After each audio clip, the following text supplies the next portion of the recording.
You are listening to Rabbi Aryeh Wolbe of Torch in Houston, Texas. This is the Living Jewishly podcast. All right, welcome back, everybody, to the Living Jewishly segment where we study Halacha every week.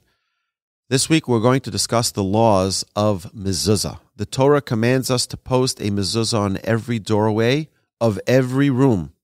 The verse tells us in Deuteronomy chapter 6, verse 9, "And you shall write them upon the doorposts of your home and upon your gates."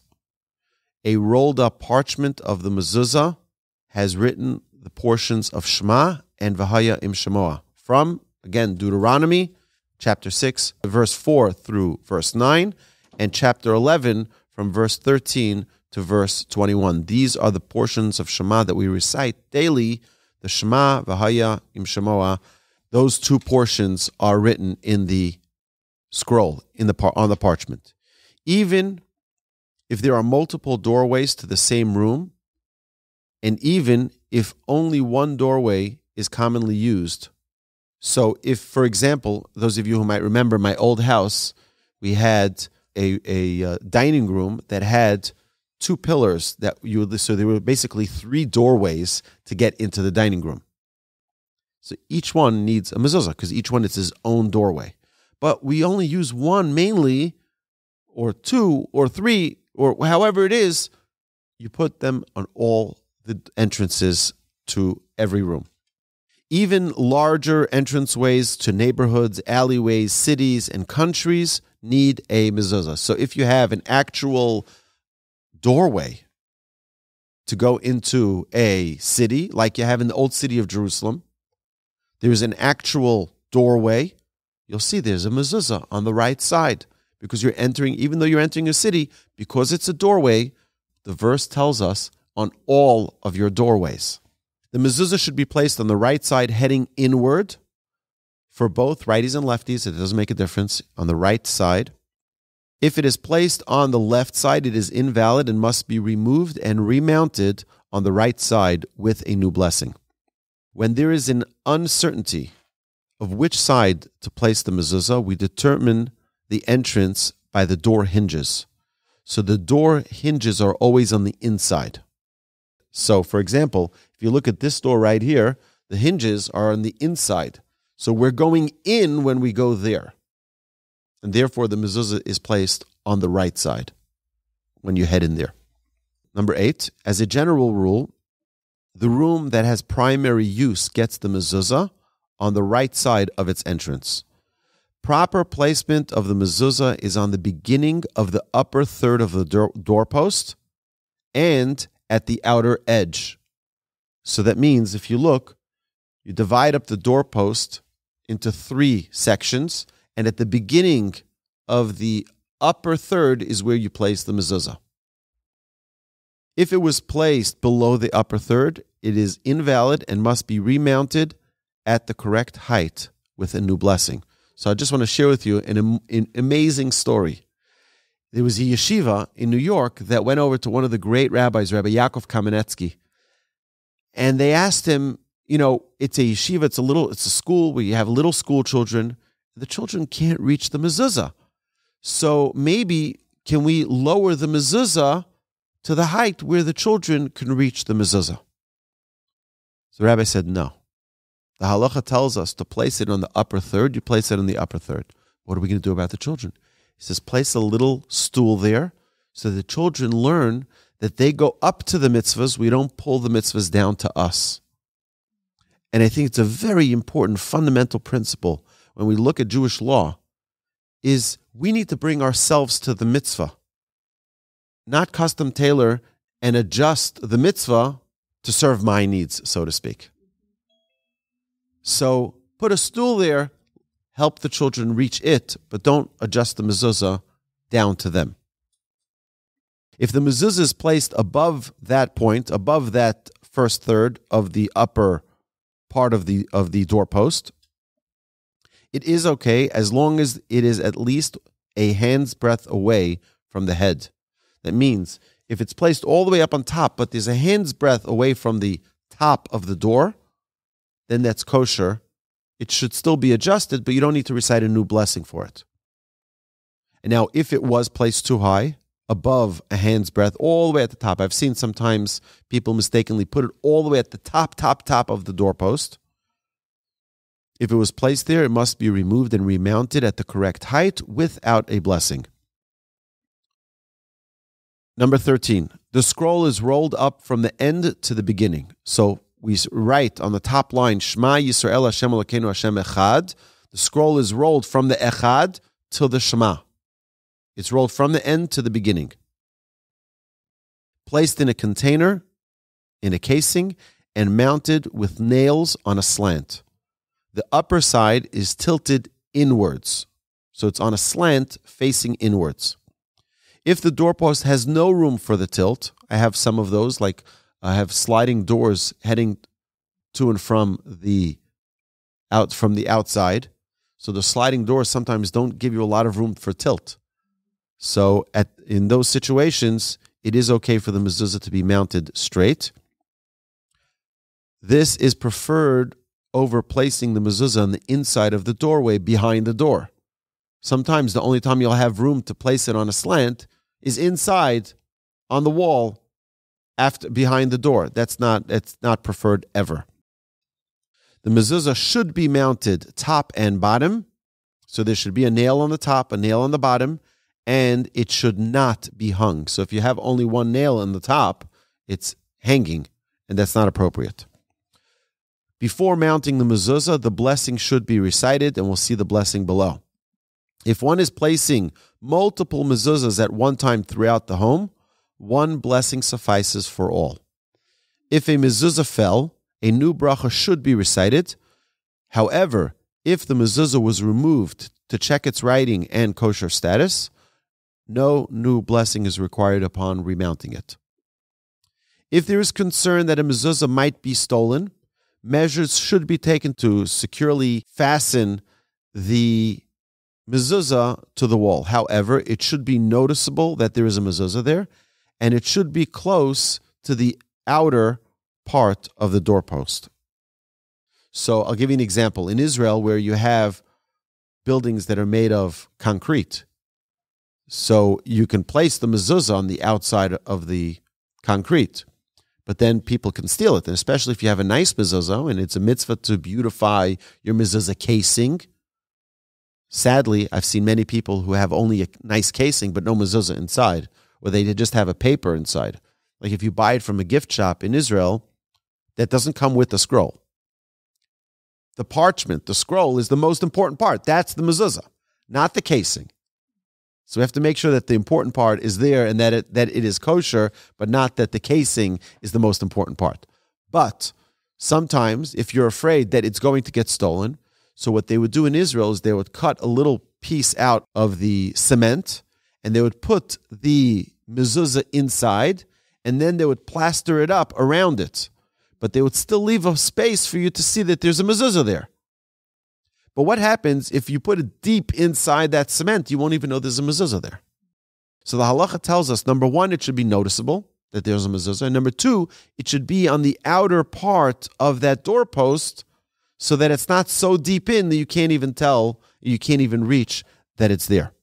Number 20, only a room that is equivalent to an 8 by 8 dimension room is required to have a mezuzah. So if you have a little closet, a little, a towel closet, or a little hallway that's really, really small, then that's not required to have a mezuzah. However, it's very interesting. We have a little bar, it's maybe it's 2 feet by 3 feet. It's really small, a little bar. So it's not big enough to require a mezuzah going in. But I asked my rabbi, I said, what should I do for this room? Should I put a mezuzah? He says, no. When you're standing inside the bar, when you face out of the bar, you're going into a room that is larger than 8 by 8. So put it on the way facing out of the room. So if you come to my house, you'll see that by our bar, the mezuzah is on the left side of the doorway because it's from the bar going out, not from the main room going in. Okay, so it's an interesting differentiation, meaning if you have a little hallway, the little hallway is right beside the main room, the living room. The living room needs a mezuzah, but the little hallway doesn't.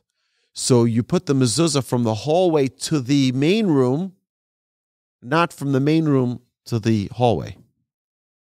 It would be on the right side going into the main room.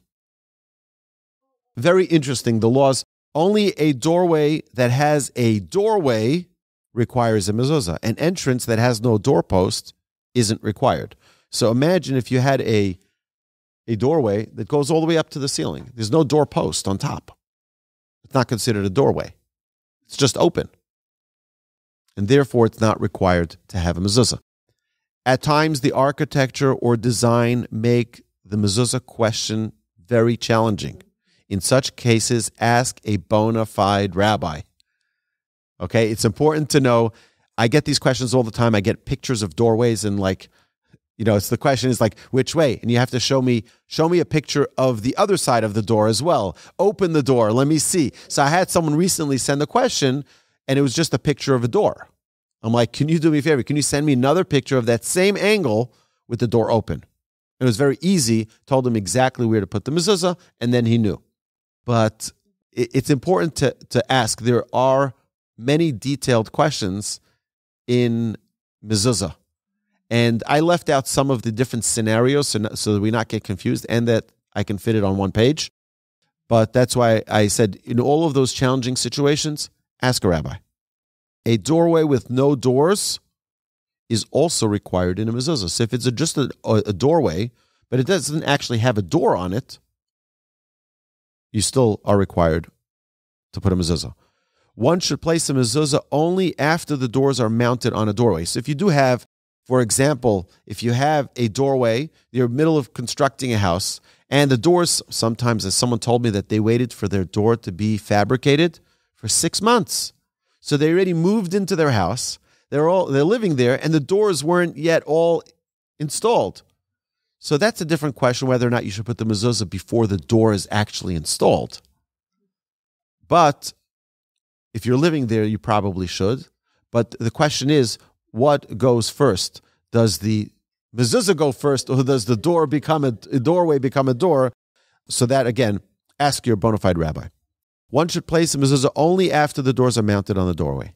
A sukkah and other temporary residents are not required in mezuzah. Seasonal shops, expo and convention exhibits do not require a mezuzah.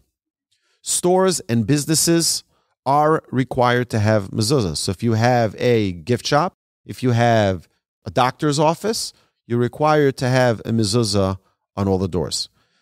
Again, that's if it's a Jewish operation. If it's non-Jews, then you're not required to, obviously, if you work for a non-Jew.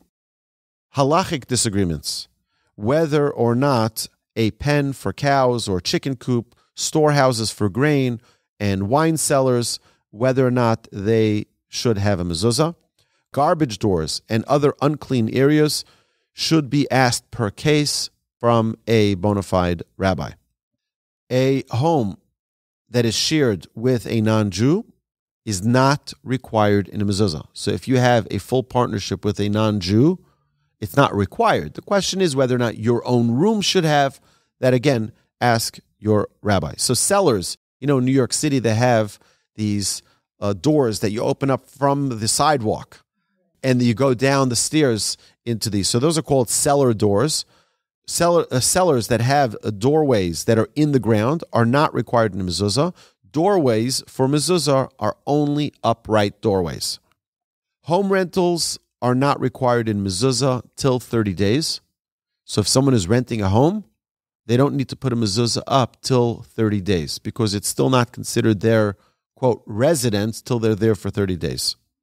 A Jew who sells his home to another Jew should not remove the mezuzahs, but the buyer should pay for them. So we have to know that the mezuzah is a very spiritual element of a home.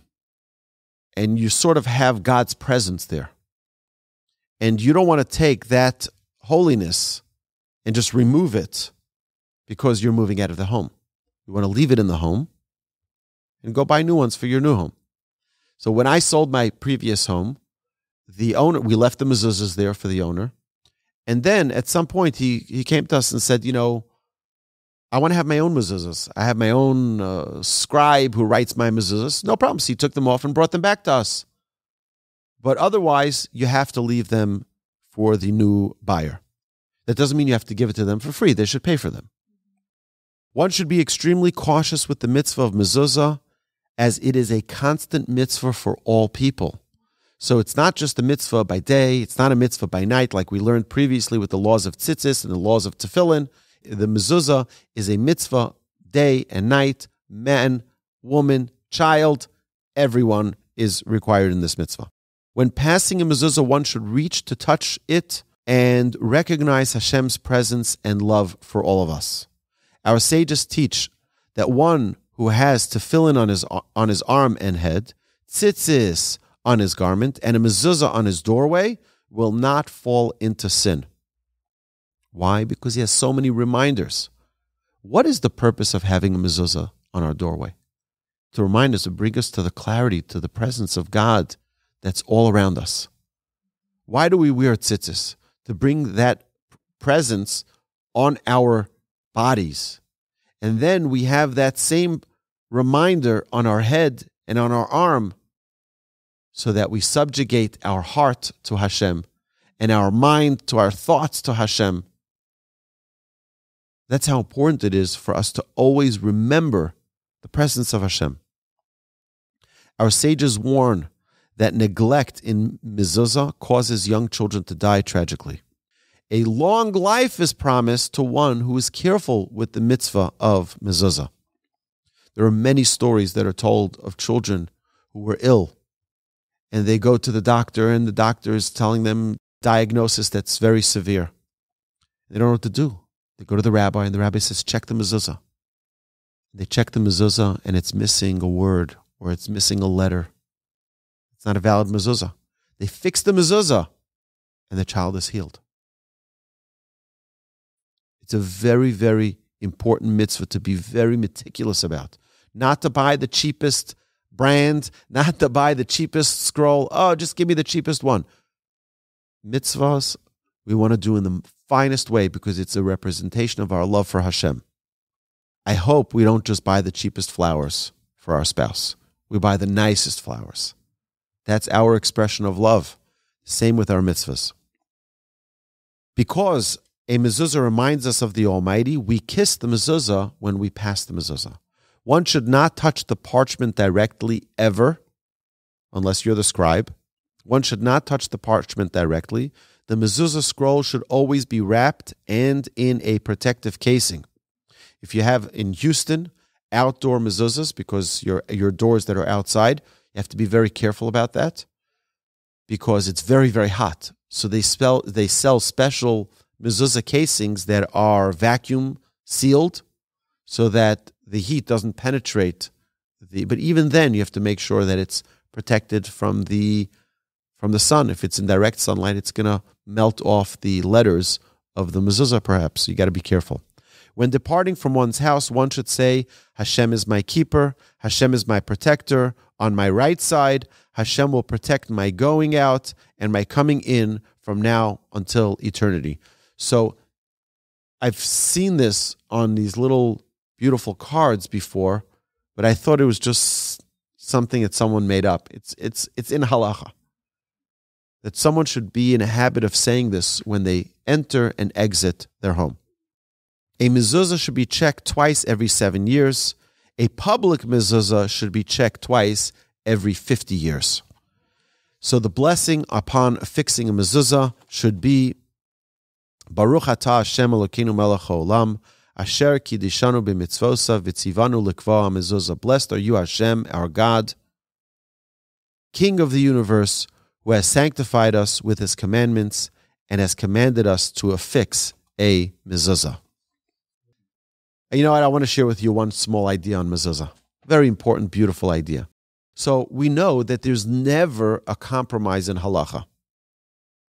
There could be multiple opinions, and we side with one. We don't say, oh, well, let's make everyone feel good. We're going to make a compromise. There's only one time in a halacha that you find a compromise. There's one opinion in Halacha that says that the mezuzah should be completely vertical, and there's another opinion that says the mezuzah should be completely horizontal. And we all know that how do we place the mezuzah? We place the mezuzah on a slant, and that's a compromise. The question's, why is there an exception to the rule? Which one is right? Is it either vertical or horizontal? Don't give me compromise. We don't have compromise in Halacha. One side is right, one side is wrong. Sages tell us that we make a compromise specifically for the mitzvah of mezuzah to remind every person when they walk into their home, the key to success in a house is compromise. So that every time we see a mezuzah on a slant, we'll remember it's important to compromise because that's the key to success. My dear friends, let's go get him. The mitzvah of mezuzah.